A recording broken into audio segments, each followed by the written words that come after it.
Well, good morning, everyone. And once again, welcome to another live this morning. And hope you're having a great day.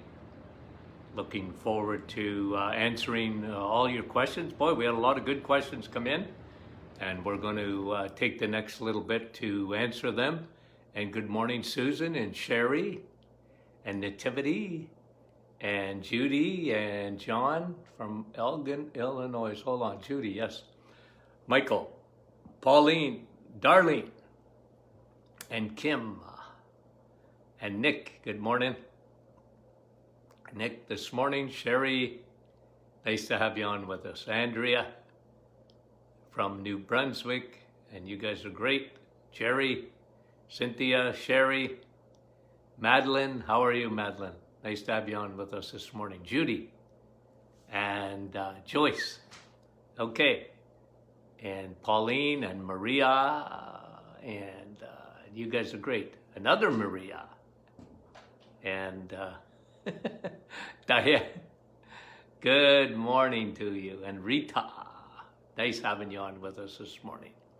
Judy from Morrisburg, and Julie from Sturgeon, and Maria. You guys are great. Thanks a lot, Guylaine, and Martin, Susan, for coming on this morning. Rudy and Chris, Yolande, bonjour. Julie, good morning to you, Julie. Nice to have you on with us. Vonda, Dave, Judy, so many. Okay, we're up to a big crowd. Kirsten, how are you? And Yvonne and Louise. Okay, I'm going to get going, and I'll try and say hello afterwards to those I missed this morning. I hate to miss anyone, but as you can understand, I'd be here all morning saying hello. Okay, let's go after the questions, and I always break them down into nutritional questions first and then conditions afterwards, okay? So I try and do that. So let's talk food first, nutrition, supplements perhaps. Dairy. So Susanna heard that eating dairy triggers opioids in the brain. Well, any food triggers opioids in your brain. You know, it's one of the pleasures of our life. It's not only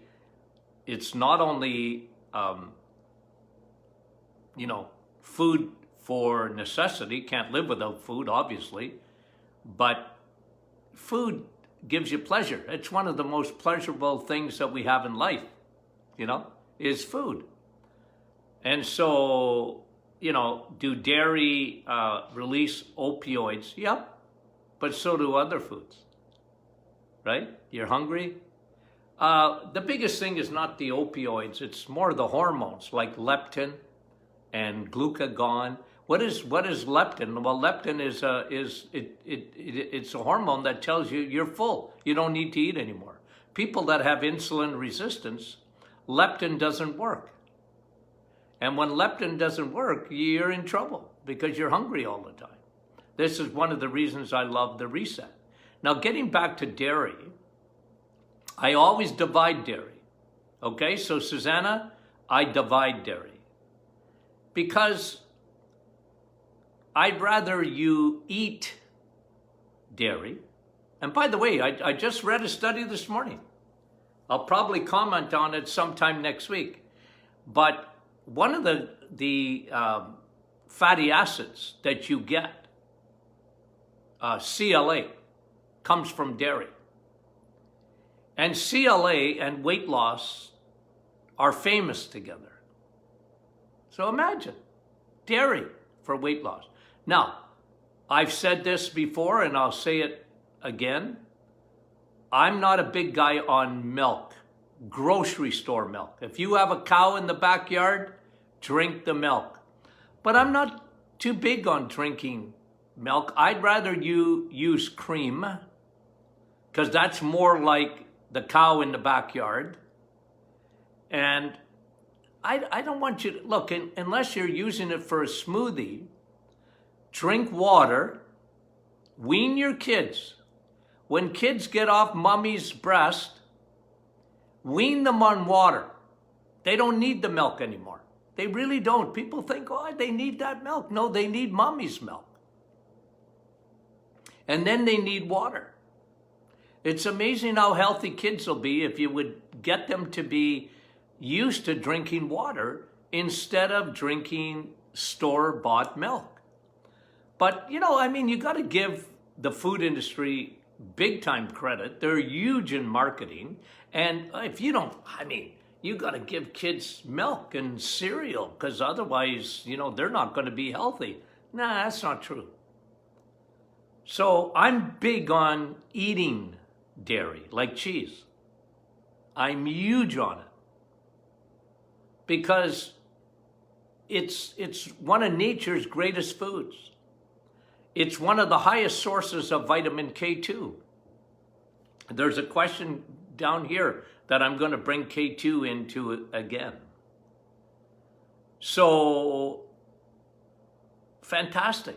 You need it. CLA is one of the greatest things you can use in weight loss. I talk about this in my new book coming out, CLA, and how important it is. And it's found in dairy, a little bit in meat, but mostly in dairy. And the CLA in the plant kingdom, there's very little. Okay? So this is a fatty acid that you find in dairy. Cheese. Cream. I'm not big on store-bought milk. What do I call it? White Pepsi. Okay, good question. Lorraine asking about magnesium. Which one do I like?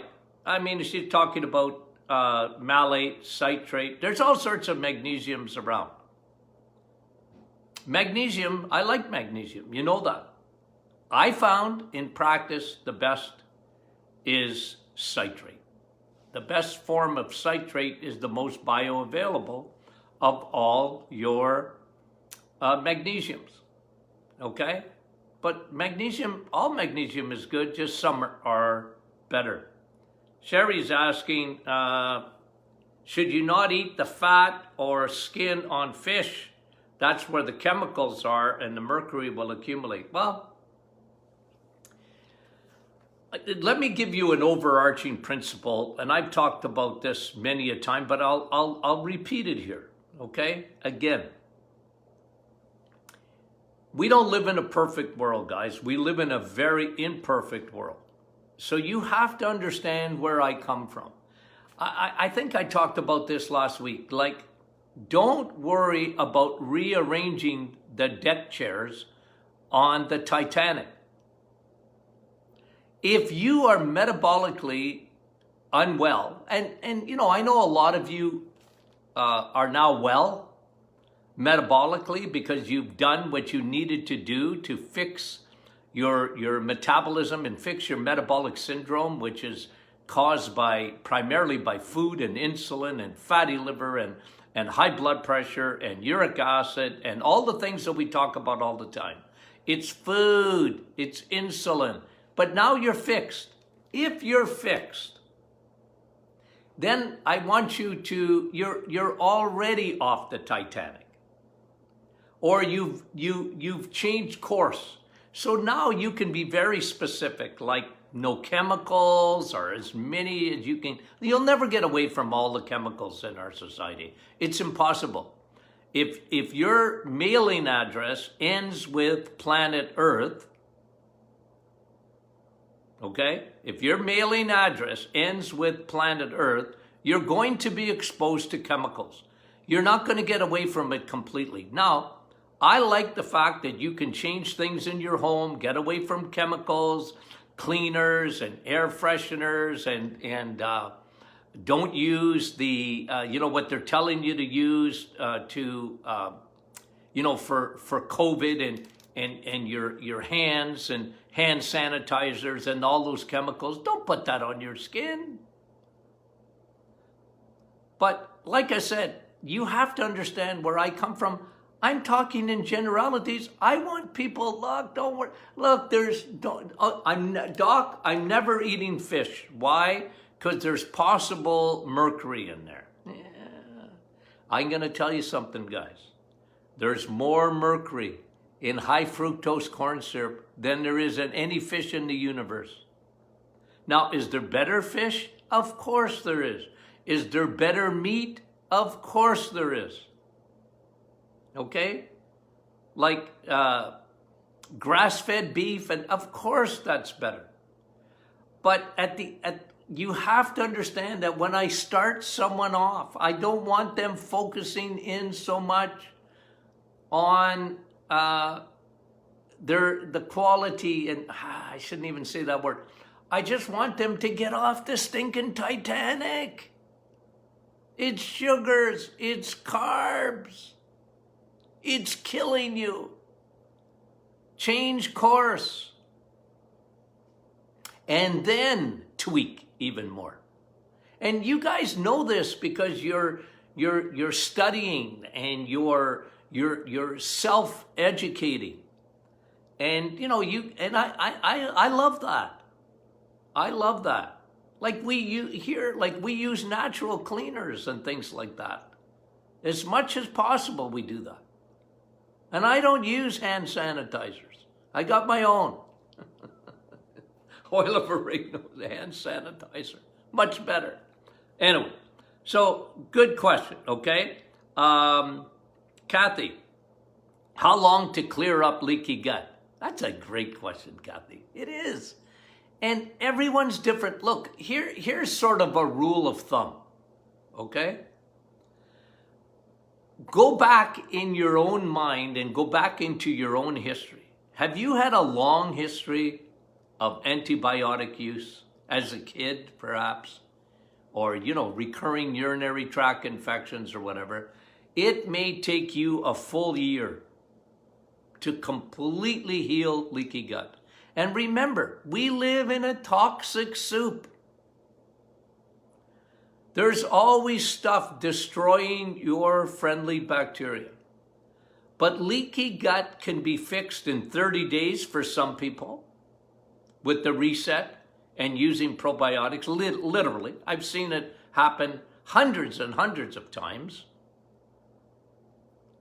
And there's some people that, and one way to look at it, like some people that have psoriasis or eczema or whatever, they have an autoimmune disease, takes a long time.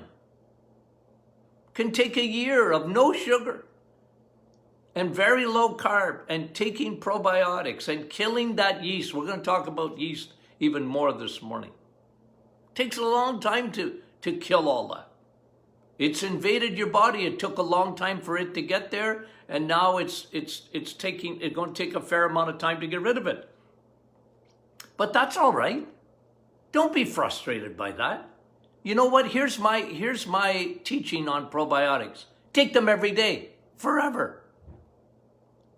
It's a supplement I tell you to take every day. Take a probiotic every day, because of just the world we live in. What are you going to do? Go live on Mars? Oh, I don't need probiotic. Yes, you do. Every child. We live in a chemical soup, guys. You're just never going to get away from it completely. So I'm a big guy on that, to always protect your body. Leaky gut. And look what we talk about: leaky gut, leaky brain. We talked about Alzheimer's yesterday. And we only really focused in on yeast getting into the brain. And that's what MS is. And because yeast carries heavy metals with it. The heavy metal, don't worry about the skin and the fish. Worry about yeast inside your body, which feeds on sugars and crappy carbohydrates.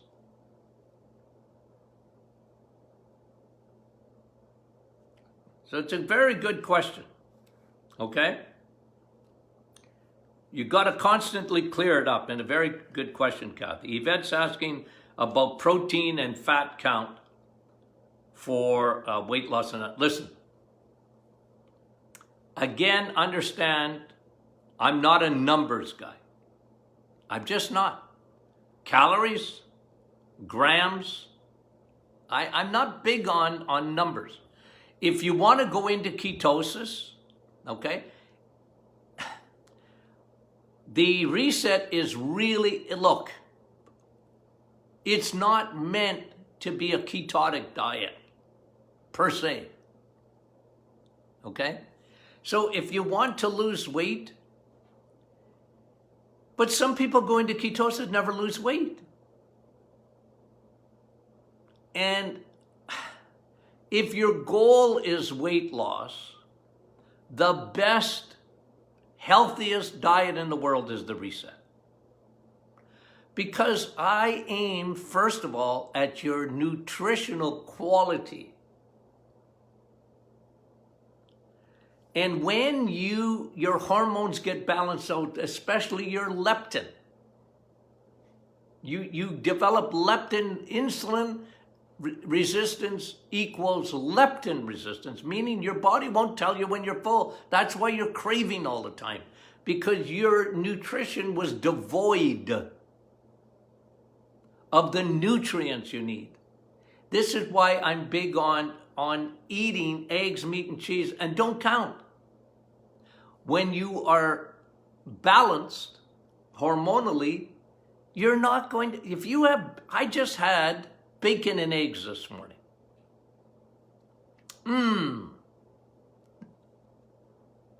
Somebody said to me, don't you get tired of that? No. Why would I get tired of bacon and eggs? I don't get tired of bacon and eggs, and I don't get tired of coffee. When people tell me they're tired of it, why are you tired of it? Since I'm knee-high to a grasshopper, I've been having peanut butter. I like it. Am I tired of it? No. The natural peanut, am I tired of it? No, of course not. I'm not tired of it. I don't understand that. People, I get tired of eating. I don't. What are you talking about? Variety in food is overrated. You have no idea how many times over the years I've told people in my office and even on this Facebook, rope your diet in. You'll get used to it. What do I mean by that? Well, quit eating. You know what? I think I'm just going to make something different. And I got to have, the variety. It's overrated. Especially if you're all messed up metabolically. Rope your diet in. Rope your diet in. Like, you don't, like, I got to have once or twice a week, I have to have cereal. No, you don't. Why do you have to have it? You'll get used not to having it. So, at the end of the day, I don't count. And I'm sorry, Yvette, like not answering your question, but I won't answer it. You answer it for yourself.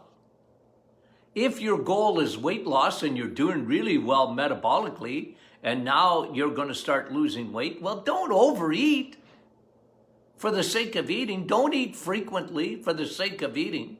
You might want to practice some intermittent fasting. That helps a lot of people. Stop. You know what? I read a study last night, and I'll comment on it more.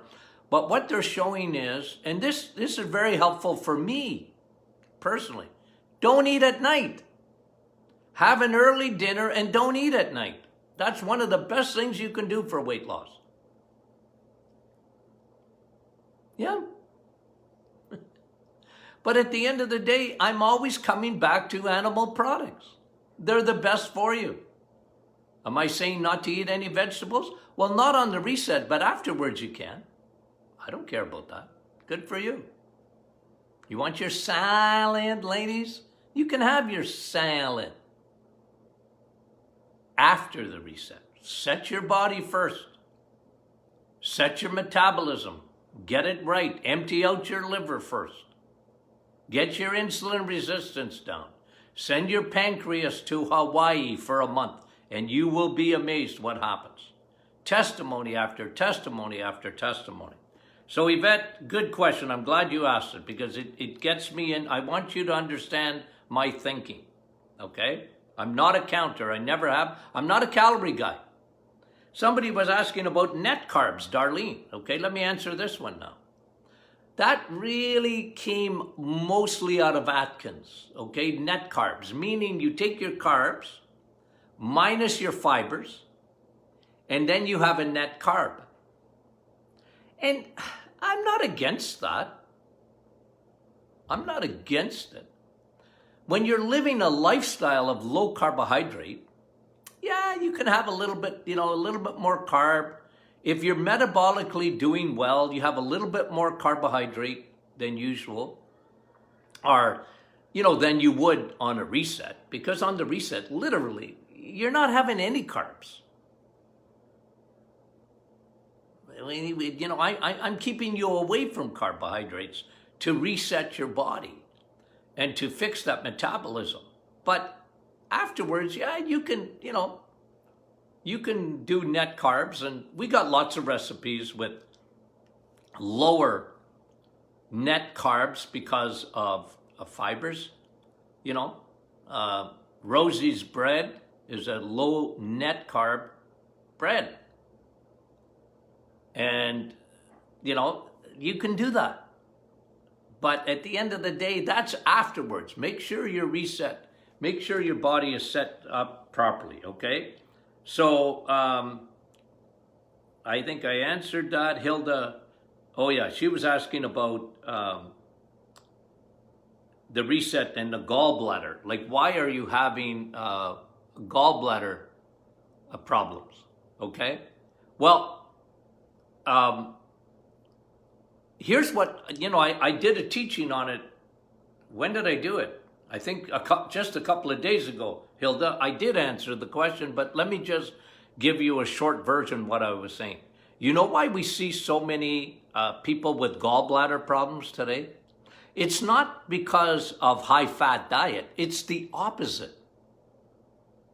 I was telling you on that teaching, and go back and the podcast will be out shortly. Listen to the teaching. First of all, you're a carnivore. Human beings are carnivores. They're not meant to be vegetarians, nor are they meant to be vegans, because you're a carnivore. How can I prove to you that you're a carnivore? You have a gallbladder. A herbivore, okay, a cow does not have a gallbladder. Why? They don't eat fat. They eat grass. Salad. Cows eat salad, glorified grass. Salad is glorified grass. Now, they have 4 stomachs. You need a lot of stomach to break down vegetables. You need a lot of stomach. But you need a gallbladder because your body, God made your body to eat animal fat. Eggs, meat, and cheese. When you don't use it, because, of course, the food industry is smarter than God. And 50 years ago or more, they said, well, fat makes you fat, and fat gives you cholesterol, and that can't be good for you. Folks, let me tell you something. The higher your cholesterol is, the longer you will live. That's just a fact. On average, the higher your cholesterol, the longer you will live. But, the food industry and the pharmaceutical industry, they got together and they said, well, fat is bad for you. And then, you know what we've seen? Here's what we've seen. A 90% increase in gallbladder problems, and mostly, what did I tell you the other day, in women. Why? Use it or lose it. You know how you get stones? You don't get stones by, you see, you get cholesterol stones in your gallbladder. Bile, which is mostly cholesterol. Without cholesterol, you don't make bile. Bile is made in your liver and stored in your gallbladder, and it's a little pouch that every time you have a steak, your gallbladder empties that bile in order to emulsify the fat and take all the vitamins and all that. Your body needs that. But because we think we're smart and smarter than God, what do? Fat-free. Oh, doc, I'm eating fat-free yogurt. How stupid is that? And everything I'm eating is fat-free. How stupid is that? Well, you're not using your gallbladder. That's how you get stones. Those cholesterol stones are only formed when you're not using your bile. Use it or lose it. That's why. I don't know why nobody talks about that. I told you, I'm a cause and effect guy. If I see that, first of all, 90% of all gallbladder problems are in women. 90%. Why is that? Well, men have a tendency not to listen. Even to their wives, because they want to eat meat. You'll see very few men that are vegetarians or vegans. You ever notice that? No, me man, me need meat. No, but that's true, isn't it? The women eat chicken and salad. Salad and chicken. Women live on salad. Well, you're not using your gallbladder. Now you're going to get gallbladder. You're going to get stones. And then some people, they start eating eggs, meat, and cheese, right? And they find it very difficult. They haven't eaten like that. And their gallbladder, you know, it's finally being used. It's pouring out its bile, and it's squeaky. You didn't use it for so many years. And it can start acting up. The smooth muscle, that's what your gallbladder is made up of. You didn't use it. So you might have to take it easy to start on the reset. Just because you haven't used, ladies, you haven't used your gallbladder. How many women, after I did that teaching on the gallbladder, I couldn't get over how many women were saying, Doc, you're absolutely right. I lost my gallbladder already. I must have been 50 women on that teaching day. I'm like, what do I do without a gallbladder? Well, your liver makes up for it. Your liver is the one that made the bile in the first place. You just don't have a reservoir anymore. Thank God you got plan B. You can live without a gallbladder. It wasn't meant to be, but you got plan B. And your liver will make up for it, and, you know, you're just going to, you know, it may not be perfect because now you don't have a gallbladder, but you're better off to eat eggs, meat, and cheese, guys. Like, just, you might have to, you know, cut back. Very good question. I'm glad it was brought up this morning. Okay, so I answered Hilda and Darlene, Pauline, how much vitamin A? Well, look, I got no problem if you want to take vitamin A as a supplement. It's like zinc. You know, zinc is good for you. But you get vitamin A and zinc in vitamin S, steak. I'd rather you eat your vitamin A. Eggs, meat, and cheese, you get your vitamin A.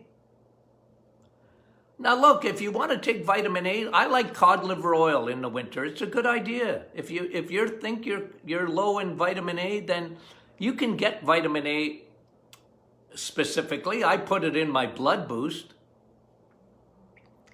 You know, and that's, you know, for people that are just don't eat enough meat or eggs, meat, and cheese, then, you know, maybe you take vitamin A as a supplement. And I wouldn't take more than 10,000 IUs a day of vitamin A. You know, because the people always thought vitamin A is good for your eyes, and it is. But it's so good. And carrots, listen, carrots is not vitamin A. It's beta-carotene. It's a precursor. It's pro-retinol A is in eggs, meat, and cheese. Fish. Vitamin A. Cod liver oil. Okay? Okay, let's just get to a few conditions. Melody, Lydia, both asking about buildup of calcium in bones and arteries. So let me differentiate the two. A lot of people have built up of calcium in their bones. Like you think, well, no, I need that. No, but I'm talking about if you have what we call osteophytes.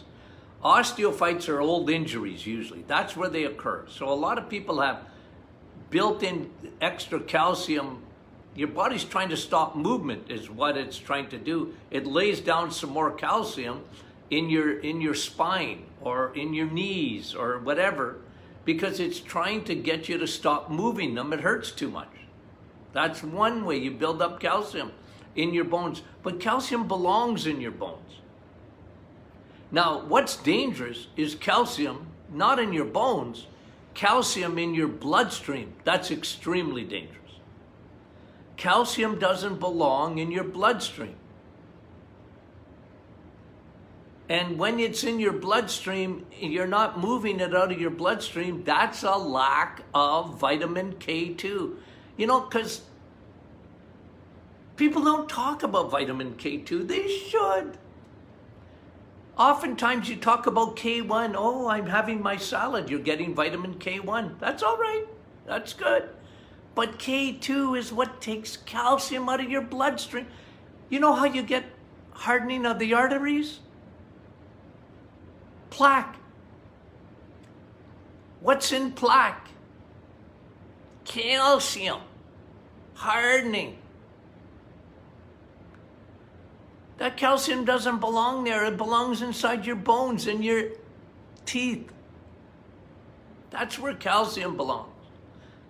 And and then doctors say, well, if you have calcium in your blood, well, you better stop eating cheese and quit eating, dairy. And, I get so angry. It's not what you're eating. You don't have enough K2, by the way, which is in cheese. You see, God, listen. God gave you food to eat, and it's perfect. Think about it. In a piece of cheese, like cheese curds, you have a high amount of calcium. But it's got K2 to take the calcium and not leave it in your bloodstream. It puts it in the bones, in nature. You see, that's why nature. And the food industry tells us, we're smarter than nature. No, you're not. Nature has it right. You eat eggs, you got vitamin K2 in there. And egg whites, a lot of protein, and you get calcium in your eggs too. All your nutrients, it's almost nature's perfect food. But your body has K2. Eat butter. Why do you need butter, not margarine? You see, the whole stupid fat thing has made people very sick. Fat is good. Animal fat is good. There's only one bad fat. And those are your stinking vegetable oils that are not vegetables at all. They're seed oils found in the middle aisles of your grocery store. I showed you that the other day in an illustration. What's the difference between natural peanut butter and peanut butter that you don't have to put in the fridge? The hydrogenated oil. Vegetable oil. It makes things last forever. It's not good for you. Sorry. Okay. And the doctor wanted to put, I don't know if it was Melody or Lydia, the doctor wanted to put them on statin drugs. Oh, jeepers creepers. Statin drugs are not meant to take plaque out of your arteries. Statin drugs are made to lower your cholesterol. And I already told you what I think of that. Now don't quote me and say that I told you to stop drugs. I won't do it. Not as an individual. I'm just giving you my take on these things. Judy said she did the reset and she's into 2 weeks now. And I'm going to answer Naja's question too. Muscles are sore and achy and restless legs. Well, first of all, Judy, if you had CFS and fibromyalgia, you do the full 30 days. And you know what? Your body's making a huge adjustment. It's, I always tell people the reset is simple, but it's not easy. And for some people, their body, you're changing fuels. You're using 100% octane now. And your cells are, holy moly, this is rocket fuel. But there's an adjustment to be made. Allow your body, Judy, to make an adjustment. Now your legs will settle. And you might need a little bit more magnesium right now. And you might need some potassium. Now, what about restless legs? Well, restless legs, there's a couple of, I'm a cause and effect now. A lot of people you get the EBGBs when you go to bed at night. You go to sleep, but your legs don't. That's called restless leg syndrome. One of the biggest issues I found over the years, there's a couple of reasons, but let me give you the biggest issue, is when you have restless legs, you're borderline anemic. You don't have enough blood. And your blood isn't rich. It's not rich with all the nutrients your blood needs. And then you can have trouble with microcirculation. That's why I always love Navitol, because it elevates your nitric oxide in your legs. You need more blood supply, but you also need good blood. A lot of times when you have restless leg syndrome, it's a sign that you're born. Oh, my doctor never told me I was anemic. I'm telling you you're anemic. You need to eat more steak. And you might want to get on our blood boost, okay? So good questions, all of it. Linda is asking about disc degeneration. Well, look, a couple of things you can do for disc degeneration, okay? Can discs rehab themselves? A little bit. That's why I love bone broth. As far as collagen, it's the best protein in the world, and collagen will help your disc. But here's the big thing.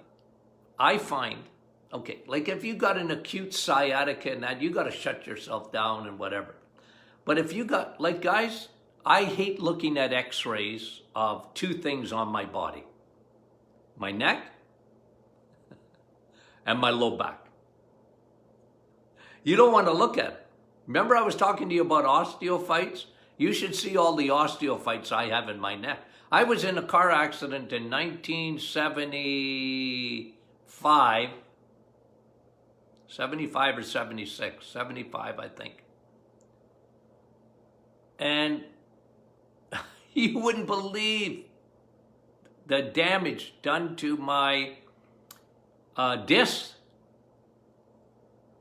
And like I said, I don't even like looking at the x-rays. I looked at them. And you should see my low back. Old injuries. But here's what you ought to do. You got to get your muscles strong. That's what will compensate. A lady was asking, I can't remember who asked, about somebody bent over, and you see old people, they're bent. I watched a lady yesterday, or the day before yesterday, I think it was, coming out of Michael's. I said, Michael's? My wife was in Michael's. I don't go into Michael's. I sat in the car. I watched the lady come out though. Poor dear, probably, I'm going to say 75 or so, bent into. That poor thing. Well, she has a complete collapse of, with osteoporosis, and then a complete collapse of her spine pretty well. And she's walking bent in two. And, listen, this is why I am so big on muscle strengthening. Ladies, please Strengthen your muscles. You need, muscles will anchor your bones. Your muscles are anchored to your bones. The more you pull and lift, the more your muscles will anchor into the bones, and the bones get stronger by holding on to those muscles. That's how your body works. This is why I'm telling women, get off the stinking treadmill. Because they think treadmill. Don't tell me I'm wrong, I'm right. Women love the treadmill because they think it's weight loss. True or false? Women love the treadmill because weight loss. Calories, I'm burning them. That's not true. It never was true. And I'm not telling you can never do the treadmill.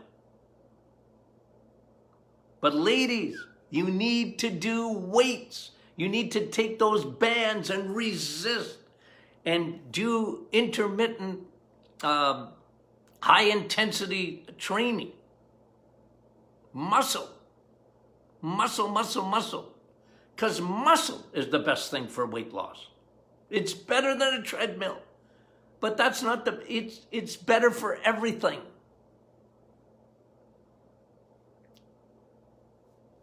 Why am I picking on ladies so much? Okay, I think I answered. It was Marna that asked that question. Linda and Naja and Judy. And Francis is asking about allergic rhinitis. Well, Francis, listen to me. Anytime you have allergies, you have leaky gut. I don't care if it's food allergies or environmental. You have leaky gut, 100%. So you got to fix that. Now, if you have a chronic allergic rhinitis, okay, always stuffed up, post-nasal drip, understand where that comes from. It doesn't come from the sinuses per se. It comes from yeast from your gut. Remember we talked about yeast, candida traveling up to the brain and what it does in Alzheimer's disease and what it does for Parkinson's and MS. But yeast gets in the sinuses. And she was talking about using Navage and that. Yeah, that's good, but you gotta, that doesn't fix it. It helps to drain it, I get that. But you need to start with the gut. And then don't feed yeast. Don't feed it. Don't feed the bears. And don't eat ice cream full of sugar and crappy, the crappy dairy. And find out what's, if there's anything that bothers you, find that out. Moisturize your elevate the humidity in your bedroom. That's really important. Very important. Okay? So good questions. It's candida. It's autoimmune. It really is autoimmune. You have chronic allergies, that's autoimmune. Your body's overreacting. Okay? Risa, protocol for urinary tract infection. I talked about it yesterday, really important. If you get recurring urinary tract infections, you have yeast down there. Ladies, yeast loves you. And you should not love it. So don't feed it. Broad spectrum probiotics. And stay at it. And look, if you absolutely have to take an antibiotic, okay. But only take that antibiotic till the pain goes away, then stop it. You don't have to finish it. That's old, of course the pharmaceutical industry is going to tell you that. And I'm not against antibiotics, okay? Elevated heart rate during sleep. Well, Willie, that's a good question. I'm telling you, now that's very rare. You're not supposed to have an elevated heart rate when you're sleeping. Everything gets shut off when you're sleeping. Well, it's not completely shut off. Obviously, your heart is working, but you go into airplane mode on your phone. No data is coming in. Your body's resting. or at least it should be. If your heart rate goes up, here's the number one reason. Your cortisol is high. Your stress hormone. Who else was asking about cortisol? Somebody was asking, Vanessa. You were asking, how long does it take for cortisol levels to go down? Well, listen, for some people it depends, right? It depends again. Some people need to always have to regulate their cortisol because they're in a stressful situation. Or if you got adrenal gland exhaustion, oftentimes your cortisol, it may be even low, but it's not balanced. The idea with cortisol is to balance your cortisol. But most people are high cortisol, especially in this day and age. It's one of the reasons I tell the world, if they would listen, don't go into another lockdown. I know the virus, I get it, I understand it, but it's a virus. I'm against the lockdowns. Kids, all of us, we need each other, we need people. And they're finding out that depression is through the roof, and suicides are through the roof, and drug use is through the roof, and alcohol use is through the roof. We have no idea what these lockdowns do. And I know, it's just temporary. Well, that's what they said the first time. Guys, it's a virus. It's going to be worse in the fall and the winter. Always will be. The numbers will go up. You're always going to have a second wave. Of course, it's fall. Isn't it amazing nobody's talking about the flu? What happened to the flu? This is flu season. Wait till next month, December. You're going to lock us down in December again? Lock us down in January again? Those are your worst months for a virus. Every year we have big trouble. I'm not saying COVID's not special, but I'm just saying there's got to be other ways. And if I don't want to get into it, I get into trouble. And somebody was asking about, let me finish with this here. We're way over time. About the use of steroids for the prostate, finasteride, and that's Propecia for hair. They use it. You know what?